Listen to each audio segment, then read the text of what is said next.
Musuh saya besar jadi saya kalah. Saya bukan salah tapi saya kalah. Jangan ngomong dulu kalau ini human to human. Saya akan buktikan. Dan saya membuktikan virus saya tidak menular. Hasilnya menang kita. Iya. Tapi ibunya Di penjara. Ironis ya, saya nyetop flu burung tidak pakai vaksin, tapi pakai politik. 5, 4, 3, 2, 1, close the door. Baik, saya sekarang sedang bersama dengan Ibu Siti Fadilah, mantan Menteri Kesehatan Republik Indonesia yang pernah berjuang untuk melawan flu burung SARS, Bu, ya, itu pada tahun 2005. Oke. Dan di sana kalau saya baca semuanya, Bu, Ibu ini sebenarnya sebagai seorang pahlawan yang berhasil menghilangkan flu burung di Indonesia dan di dunia, itu benar nggak, Bu? Jadi membatalkan penetapan pandemi flu burung oleh WHO. Membatalkan Ya, penetapan pandemi. Ya. Oh ya, oke. Tapi Bu, sebelum ke sana, Bu, Ibu di penjara saat ini. Kebetulan saat ini lagi tidak di penjara, beliau lagi di rumah sakit saat ini karena satu dan dua hal. Tapi Ibu di penjara karena dituduh korupsi sebesar 6 miliar, 1,3 miliar. Saya itu tidak menerima sepeser. Betul, tapi Ibu dituduh Ya, korupsi. dituduh yang 6 miliar itu adalah kerugian negara yang dilakukan oleh eselon 2 saya. Dan eselon 2 saya sudah membayar lah dan dia tidak dihukum. Saya dituduh membantu dia, saya dihukum. Dan itu nggak ada bukti, nggak ada saksi. Tidak ada bukti, tidak ada saksi. Jadi pada saat pengadilan? Saat pengadilan itu jaksa penuntut umumnya mengatakan fakta pengadilan kita abaikan. Kemudian hakimnya mengatakan saya memutuskan tanpa bukti, saya tidak perlu bukti. Dan Ibu akhirnya harus dipenjara. Menurut Ibu Sangat tidak fair. kalau misalnya Ibu tidak bersalah, kenapa Ibu bisa dipenjara? Ya itu negara kita ini nampaknya tidak berdaulat full, tidak full berdaulat. Nyatanya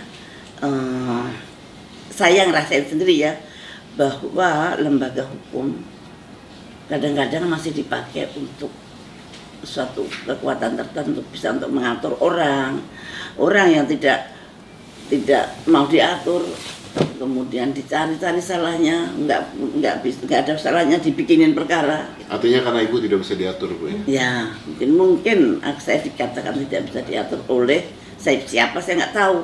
Karena kalau saya jadi menteri saya tidak pernah dipecat, jadi Wantimpres saya tidak pernah dipecat, dan saya tidak melakukan sesuatu pun yang berlawanan. Ibu ini kan di mana-mana berita yang tersebar adalah Ibu mengatakan jangan menggunakan vaksin dari Bill Gates. Menurut pengalaman Ibu, kenapa? Ada sesuatu yang aneh gitu untuk saya ya. Saya ikutin Bill Gates ini di forum ekonomi di Davos. Di Davos itu selalu ada forum ekonomi, kalau nggak salah awal tahun itu, awal tahun itu ada suatu forum ekonomi internasional. Di sana Bill Gates menjadi pembicara utama. Dia di situ menggebu-gebu bahwa nanti akan ada pandemi. Ya, saya juga nonton. Nonton. Nah, anehnya dia mempersiapkan vaksin, bahwa selalu pandemik selalu ada vaksin. Kalau pandemik penyelesaiannya pada vaksin. Kenapa nggak pandemiknya yang dihentikan? Kenapa mesti dibikin vaksinnya gitu loh? Mau ya jangan sampai terjadi pandemik. Gitu. Satu, ini kan bukan dokter dia itu. Dia nggak pernah sekolah kedokteran. Kenapa dia begitu fasihnya menganalisa akan terjadi pandemik, menganalisa dunia akan butuh vaksin sekian miliar. Untuk saya itu suatu hal yang tidak masuk di akal saya gitu. Ada apa sih ya? Dia kan pebisnis, dia kan ahli komputer, mungkin dia ahli virus di komputer mungkin dia, tapi kok virus di manusia kan berbeda gitu. Nah itu saya waktu itu tahun 2017 hanya saya kumpulkan saja Nah, begitu terjadi, saya bongkar kemarin. Ibu membongkar ini tahun 2017. 2017 dibongkar sama saya ibu? batin doang, tahun 2000 terus saya ikutin, betul nggak ya? Kapan ya ada pandeminya? Kapan ada pandeminya? Dan betul, ternyata ada pandemi betul, yang sebetulnya tidak terlalu berat seperti flu burung. Flu burung itu 1 hari meninggal, 2 hari meninggal. Kalau ini masih banyak hari. Ya, Ibu bukannya pada saat flu burung itu Ibu sempat bersikeras dengan WHO pada saat itu kan? Dan Ibu menang pada saat itu? Iya. Ibu menang dari WHO? Iya. Karena WHO berhasil kita reformasi. Ibu berhasil mereformasi WHO Iya. pada saat itu? Iya. Yang tadinya saya pandang bahwa WHO tidak adil terhadap negara-negara yang berkembang seperti kita, dan saya reformasi bahwa kita mempunyai kedudukan yang sama, dan kemudian WHO harus transparan, dan kita mempunyai kedudukan yang sama dengan negara manapun. Tidak ada yang di bawah, tidak ada yang di atas. Kalau sakit, kita semua harus menolong, dan kita semua harus bersama-sama berpikir. Dan Ibu pernah menolak vaksin dari mereka? Iya, tidak ada vaksin untuk flu burung. Tidak ada vaksin untuk flu burung, karena Ibu tolak pada saat itu? Iya. Ibu tolak pada saat Ya, itu? saya membuktikan tidak perlu vaksin. Saya membuktikan bahwa virus flu burung tidak menular. Pada waktu itu WHO sudah berkuar-kuar mengatakan flu burung itu menular, human to human transmission. Sudah masuk CNN, sudah digempurkan kemana-mana, seperti Wuhan. Tapi saya nggak mau. Jangan ngomong dulu kalau ini human to human. Saya akan buktikan. Dan saya membuktikan virus saya tidak menular. Ini gambarnya virus saya, ini bentuk virus saya. Nah itu kemudian, dan saya protes juga ke PBB, sehingga kemudian terus stop. Setelah itu stoplah. Stop vaksin? Ya, stoplah flu burung. Stop flu? Saya nyetop flu burung tidak pakai vaksin, tapi pakai politik. Ibu Ibu menyetop flu burung tidak dengan vaksin tapi dengan politik. Yes. Artinya flu burungnya hilang sendiri. Kalau di ekonomis saya dikatakan saya adalah menyelesaikan pandemi flu burung dengan transparansi. Kalau Ibu mengatakan seperti itu, artinya flu burung pada saat itu bisa dihentikan karena politik yang Ibu lakukan, artinya bisa diatur kapan berhentinya virus.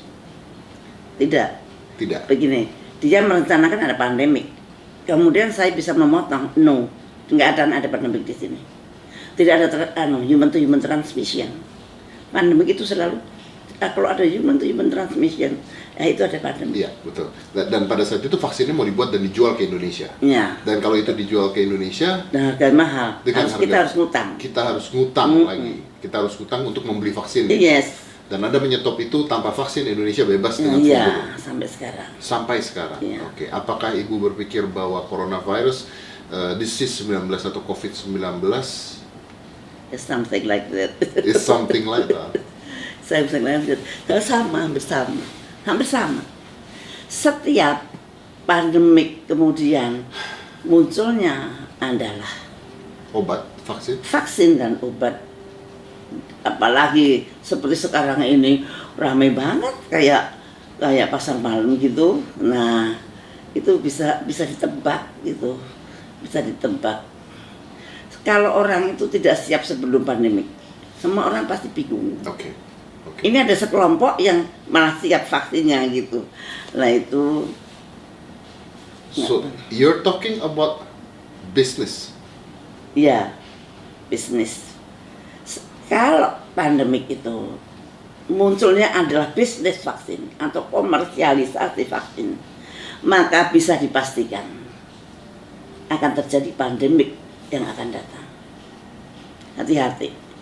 Kalau ada komersialisasi vaksin diperjualbelikan, artinya virus diperjualbelikan, maka pasti si industrialis vaksin ini akan menyusun kekuatan baru untuk mengadakan pandemik Berikutnya. Karena panen, kalau pandemik panen. Dan nanti kan dia bikin pandemik terus loh. Ya, ada keuntungannya sama seperti kalau perang kan sebenarnya jual beli senjata dan sebagainya, makanya akhirnya jadi menurut Ibu bahwa ini adalah biowarfare? Ya, tapi saya tidak bisa membuktikan. Tidak bisa membuktikan. Ya. Apakah Ibu merasa bahwa virus ini dibuat oleh kelompok tertentu? Mungkin saja. Mungkin saja. Mungkin Cina itu korban, Amerika juga korban. Kalau Cina korban, Amerika juga korban, berarti ada kelompok yang membuat. Bisa jadi. Kemungkinannya menurut saya itu perkiraan saya. Belum tentu betul, belum tentu benar. Belum tentu salah, belum tentu benar. Ya. Tapi kalau menurut Ibu sendiri, ketika ini kan virusnya sudah ada. Kita Indonesia harusnya seperti apa kalau seandainya Anda saat ini adalah Menteri Kesehatan? Indonesia harus mandiri, membuat vaksin sendiri. Kalau nggak perlu vaksin tidak perlu dibuat. Kita juga, orang Indonesia itu antibodinya tinggi pada waktu flu burung. Itu antibodi orang Indonesia itu sangat luar biasa. Jadi, dan kita mampu buat vaksin sendiri, Bu? Oh, Pak, mampu lah. Tidak perlu beli. Ekman bisa, Surabaya juga bisa. Kemudian BPPT Jogja juga mungkin bisa. Tapi sekarang fokusnya di Ekman. Menurut saya yakin mereka bisa. Ibu yakin kita mampu membuat vaksin sendiri. Jadi tidak perlu bergantung dengan mereka yang menjual vaksinnya. Iya. Oke. Ini yang agak ditakutin atau dikhawatirkan oleh CEPI. CEPI itu adalah Coalition for Epidemic Preparedness Innovation. Ini yang bentuk juga Bill Gates. Jadi hampir semua lembaga yang akan membuat vaksin itu semua disupport oleh beliau. Nggak ada yang tidak. Di seluruh dunia ini. Di seluruh dunia. Tempat-tempat pembuatan vaksin ini hampir oleh Bill Gates menurut Ibu. Iya. Jadi Ibu mencurigai bahwa ini adalah buatan dia? Saya tidak mencurigai, tapi orang bisa berpikir sendiri. Orang bisa berpikir, ngapain sih? Kalau Anda semua orang Anda support, bukan mesti maksudnya Anda supaya nurut ya sama kita gitu, atau at least menghormati yang Newport dong. Nggak, tadinya ada yang Newport, tiba-tiba dia dengan sangat dermawan dan beliau kan filantropis. Yang penting Indonesia harus mandiri, bisa bikin vaksin sendiri, bisa bikin rapid test sendiri, bisa bikin swab test sendiri, bisa bikin primer sendiri. Dan kita mampu? Mampu.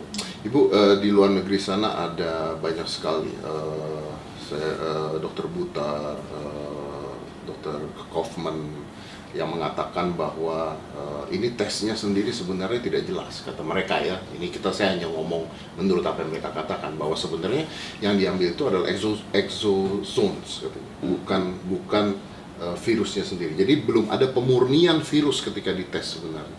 Jadi artinya mereka bertanya apakah virusnya ini benar-benar virus ada, atau tesnya sudah spesifik. Bahkan swab test pun dikatakan tidak spesifik kalau di luar, menurut beberapa orang dokter. Apakah itu mungkin? Jadi gini, pada waktu PCR itu kan ada primernya. Primer itu suatu parameter. Kalau di dalamnya ada plasmid, nanti kalau spesimen kita cocok dengan dia, nah berarti virusnya itu ada yang sesuai dengan plasmid. Betul. Tapi yang kita saat ini itu kita beli dari luar semua. Kita bisa beli dari Amerika. Waktu itu kan Menteri Kesehatan bilang, kita beli kok semua dari Amerika. Artinya membuat primer dari virus dari Amerika. Padahal virus yang di Indonesia berbeda dengan virus yang di Amerika. Artinya tes kita berdasarkan inang yang berasal dari Amerika. Tes, jadi tidak kompatibel, tidak kompatibel dengan apa yang terjadi. Tidak cocok gitu. Makanya ada yang false positif, false negatif. meskipun itu PCR. Jadi, kalau PCR kuncinya ada di primernya. Primer itu ada plasmidnya, plasmidnya berasal dari suatu virus. Nah kalau ini made in Amerika, ya mestinya Amerika kan pakai virus Amerika juga. Mana mungkin Amerika tidak cari virus kita, terus pakai virus negara tersebut. Terus dikirim ke kita untuk ngecek virus kita. Lah, virus dia kenal nggak dengan virus kita? Ada yang kenal, ada yang tidak. Itu tidak semua kenal dengan plasmidnya primer ini. Jadi artinya pengetesan kita masih tanda tanya.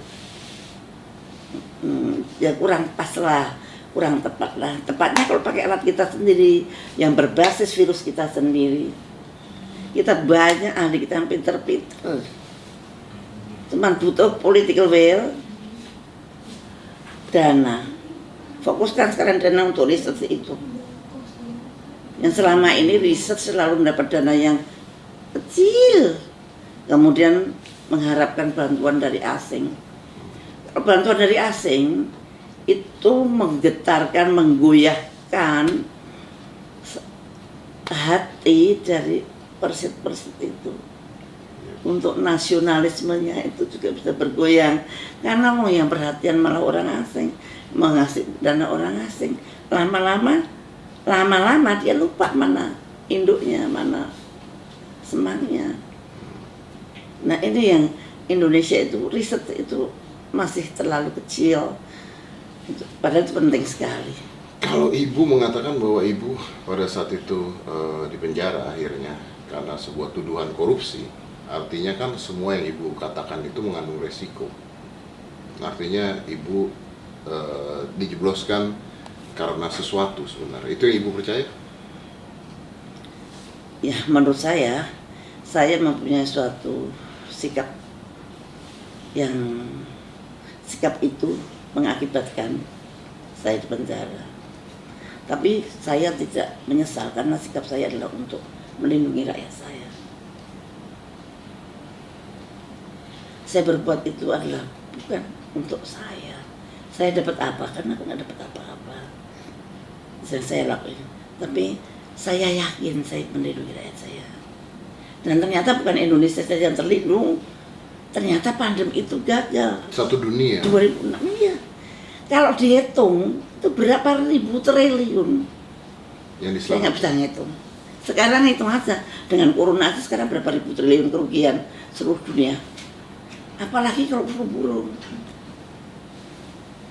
Lah, yang saya terkesan sampai sekarang, lawong tidak menular kok WHO berani bilang menular. Pada saat itu, dan ibu membongkar itu pada saat itu. Dan hasilnya, hasilnya menang kita. Dan karena saya membuktikan secara virologi. Ya. WHO mendiagnosis secara public health atau epidemiologi. Hasilnya menang kita. Ya. Tapi ibunya di penjara. Ironis ya. Ironis. Ya itulah dunia.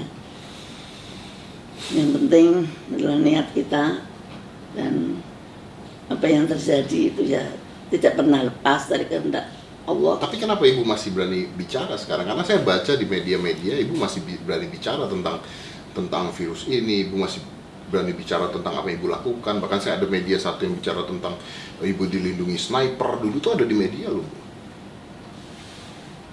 Oh iya, saya nggak ngomong tentang itu. Yang saya omongin tentang ilmu yang orang banyak harus tahu. Jangan sampai rakyat ini nggak tahu sama sekali. Jadi saya hanya menyampaikan suatu ilmu pengetahuan, dan itu menurut saya wajib.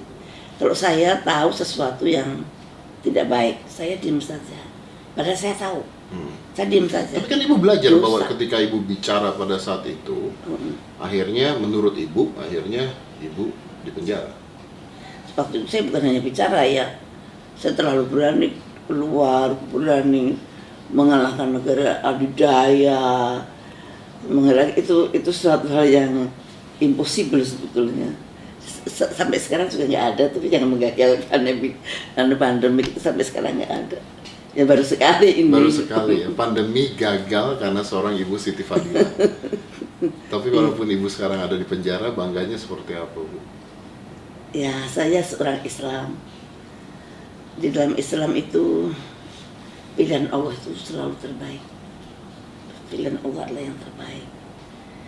Mungkin kita nggak tahu hikmahnya apa, tapi pasti ada hikmahnya. Mungkin dulu saya baca Qurannya belepotan, setelah di penjara Quran saya jadi lancar, jadi rajin banget baca Quran. Ibu baik-baik aja di penjara? Baik, nggak ada bedanya. Tidak ada bedanya, diperlakukan dengan baik, makan. Oh iya. Dan saya di penjara panggil saya Bu Menteri malahan. Panggil Bu Menteri. Padahal udah lama jadi menteri. Saya dengan ketawa. Ini lucu bener. Dan saya sebagai sesepuh di situ ya, sesepuh. Jadi memang sebetulnya kebahagiaan itu ada dalam hati, bukan ada di tempat di mana Anda duduk, bukan ada di tempat Anda berdiri. Tapi kebahagiaan itu ada di dalam hati. Mau di dalam penjara pun kalau kita merasa dekat dengan Allah, merasa dekat dengan Tuhan, dan orang-orang yang kita cintai juga tetap menganggap kita seperti biasa. Tapi pada saat Ibu pertama kali jebloskan penjara, apa Ibu tidak emosi, tidak marah kalau Ibu merasa tidak salah pada saat itu? Ya pastilah itu manusiawi. Tapi saya tahu musuh saya besar, jadi saya kalah. Saya bukan salah, tapi saya kalah. Tapi saya pernah menang.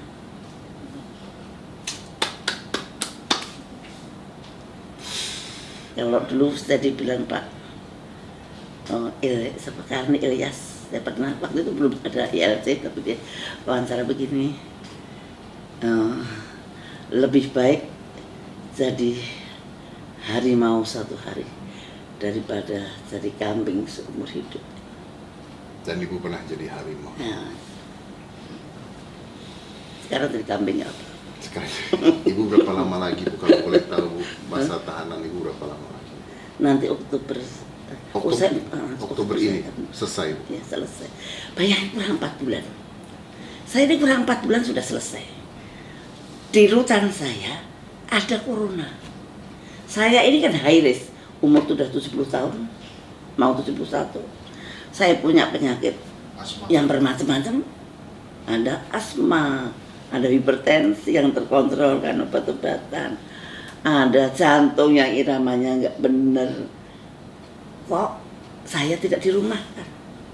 Si mbah-mbah yang saya bilang mbah, padahal dia lebih muda daripada saya, itu semua dipulangkan, dirumahkan. Saya pernah ngomong itu, tapi katanya karena pelaksanaannya adalah siapapun yang tertuduh korupsi tidak bisa diri. Ya, itu namanya PP 99. Ya. PP 99 itu memang itu berlawanan banget dengan HAM.